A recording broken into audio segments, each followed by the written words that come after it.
देखो 10th तक तो स्कूल सेम ही चलता रहता है, उसके बाद कर देते हैं जातिवाद वाला सीन। देखा आपने, डिवाइड कर देते हैं साइंस कॉमर्स आर्ट्स। कहते हैं 10वीं तक सेम पढ़ाई है, उसके बाद होता है ना एक कैटेगरी चुननी पड़ेगी। साइंस पढ़ना है जिसको वो साइंस लेगा, कॉमर्स पढ़ना है वो कॉमर्स ले लेगा, आर्ट्स पढ़ना है वो आर्ट्स ले लेगा। मुझे साइंस पढ़नी थी, मैं साइंस पढ़ना चाहता था पर साइंस मिला नहीं। चाहत से कुछ नहीं होता, नंबर भी चाहिए था। साइंस में जैसे तैसे पास हुआ था, बस 34-35 नंबर, तो कहाँ से साइंस मिलता। मैंने कहा तो फिर कॉमर्स दे दो, तो कॉमर्स ले लिया। बाद में जाके रियलाइज हुआ कि यार सही करा जो करा भैंस। मैं तो कह रहा हूँ आर्ट्स ले लेता तो ज़्यादा सुखी रहता। हाँ सीरियसली कुछ फर्क नहीं पड़ता ज़्यादा यार। आप चाहे साइंस ले लो, कॉमर्स ले लो, आर्ट्स ले लो, सेम ही करियर है, मिलनी नौकरी नहीं है। बेरोजगार ही घूमोगे, तो फायदा कुछ भी नहीं है, बल्कि पढ़ना ज्यादा पड़ जाता है। साइंस में बहुत पढ़ना पड़ता है यार। मेरे साथ के जो दोस्त वगैरह थे साइंस ले ली, उन्हें भैंचो टीन का चश्मा लग गया था, यहाँ पे निशान वगैरह ऐसे लगते थे ना भैंचो जैसे पढ़ के नहीं दे के आ रहे हो। ट्यूशन से निकल रहे एकदम सदमे में कि यार वो वाला फॉर्मूला कैसे कैसे क्रैक कैसे। और हम बहनचो कॉमर्स, वो भी विदाउट मैथ लिया था मैंने। मैथ की मुझे पता था मैथ की वैल्यू झांट बराबर है, क्योंकि वो वैल्यू निकालता है ना, एक्स की वैल्यू, वाई की वैल्यू। मैंने सीधा पूछ दिया उससे तेरी वैल्यू क्या है। तो मैंने मैथ नहीं ली थी। एकदम सुकून की जिंदगी थी, कुछ भी नहीं था कॉमर्स के नाम पे पढ़ने के लिए, सिर्फ अकाउंट्स को छोड़ के। Debit the receiver, credit the giver, nothing else. मजा आ रहा था और बहुत सुकून की जिंदगी चल रही थी। हम बिल्कुल चिल हो के, कोई सब्जेक्ट ही नहीं ऐसा जो टफ, जो ऐसी तैसी कर दे। मैंने मैथ्स के बदले सोचो अब क्या लिया होगा मैंने, फिजिकल एजुकेशन। मैंने कहा उसके बराबरी की चीजें चाहिए। कहते क्या फिजिकल एजुकेशन ले लो। मैंने फिजिकल एजुकेशन लेके घूम रहा हूँ। मैंने कहा मजा आ रहा है, बढ़िया है। और साइंस में इतने ज्यादा प्रेशर लेके देखते हो, पढ़ के उनकी हालत खराब हो जाती है और मौज भी नहीं ले पाते बेचारे। हमने देखा है भाई सबसे ज्यादा मौज लेते हैं आर्ट्स वाले। अलग ही माहौल चल रहा होता है उनका, उनके टीचर भी कूल बिल्कुल, हाँ अलग ही पढ़ा रहे हैं।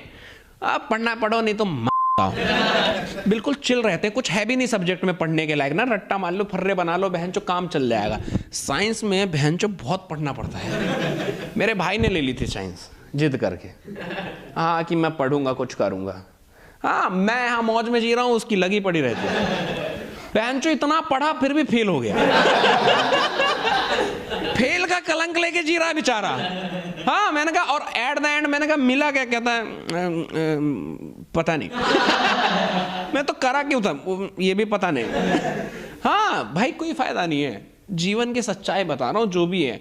मैं ये नहीं कह रहा हूँ कि हर साइंस वाला बेकार हो जाता है, लेकिन मेरे भाई जैसे लोग कहीं के नहीं रहते। काबिलियत ही नहीं थी, बहन तो डोनेशन दे के साइंस ली थी, तभी समझ गया था इसकी जिंदगी झांट होनी है। आगे डिग्री भी नहीं ले पाया, किसी काम का नहीं रहा। फिर बाद में मुझसे कह रहा मेरा इसमें इंटरेस्ट नहीं है, एक्टिंग कर लेता। तो मैंने कहा पहले ही कर लेता। अभी तक तो तू पढ़ने की एक्टिंग ही कर रहा था। कुछ नॉलेज है तेरे पास? कुछ भी नहीं होता यार। और आप देख लो, सीरियसली बता रहा हूँ, साइंस में आप बीटेक वीटेक कर लेते हो, एमटेक क्रैक कर लिया, एकदम बढ़िया, बहुत बढ़िया पढ़ लिख के आए और वहाँ नौकरी के लिए गए, नौकरी में टेक्निकल में काम ही नहीं है। कह रहे मुझे टेक्निकल करना है, तो करो।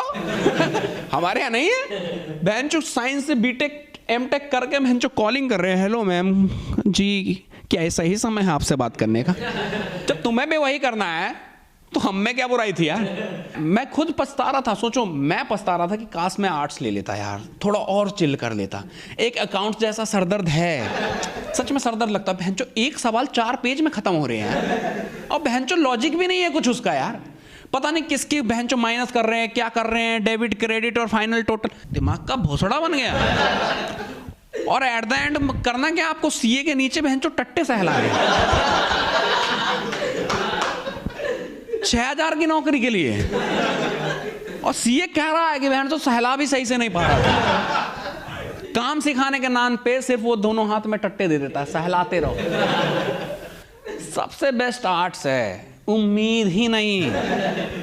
उनको पता है वो कितने पानी में है और इसलिए वो अच्छा कर जाते हैं। हर काम उनकी पढ़ाई के हिसाब से सेट है, मतलब ज्यादा ही है, क्योंकि पढ़ाई के नाम पे वो करते ही क्या है, स्कूल में भी हिला के ही आ रहे हैं बहन। हाँ आर्ट्स के बच्चे देखे जो बिना बैग के बिना घूम रहा है। मैंने कहा तू बैग कहाँ रखा है? कह रहा बैग क्यों लाऊं? मैं कहा बहन जो बैग नहीं लाएगा? कह रहा किसी की चुरा लूंगा। उनका पहले से चल रहा है एकदम सेट। हम बहन चो यहाँ बहन चो कॉपी मैनेज करके आ रहे हैं। हाँ, कॉमर्स में होते हुए भी। और साइंस में देखता था बहन चो मेरा भाई ऐसे चलता, उसकी कूले बहन चो झुक गए हैं। इतना बोझा लेके गया है भाई। और साइंस वाले बहन चो बंदे इतने चूतिए लगते हैं मेरे को। मैं उनको देखता हूँ ना तो मैं कहता हूँ तुम्हारी जिंदगी तो ऐसी बर्बाद है। मैं खुद सोच रहा हूँ जो सताए हुए लगते हैं यार, बहुत सताए हुए लगते हैं। बहन जो चिल कर रहे होते हैं, बहन जो आर्ट्स वाले अलग ही चिल कर रहे होते हैं, वो दीवार तोड़ रहे होते हैं। और आर्ट्स वालों से दोस्ती थी मेरी, हाँ, क्योंकि मैं कहीं ना कहीं कनेक्टेड था उनसे। मेरे पास आते हैं, कहते भाई ये स्कूल में कुछ बेकार चीजें उसको गिरा दें। मैं कहा क्या? कह रहा है लैब। कह रहा ना तुम्हारे काम का है ना हमारे काम का है, दोनों मिलकर तोड़ दें दीवार। मैंने कहा तोड़ देते बहन तो किस काम का है साइंस लैब, जब हमारे मतलब की नहीं है। हमने तोड़ दी। तो भाई ये साइंस कॉमर्स आर्ट्स कुछ फर्क नहीं पड़ता।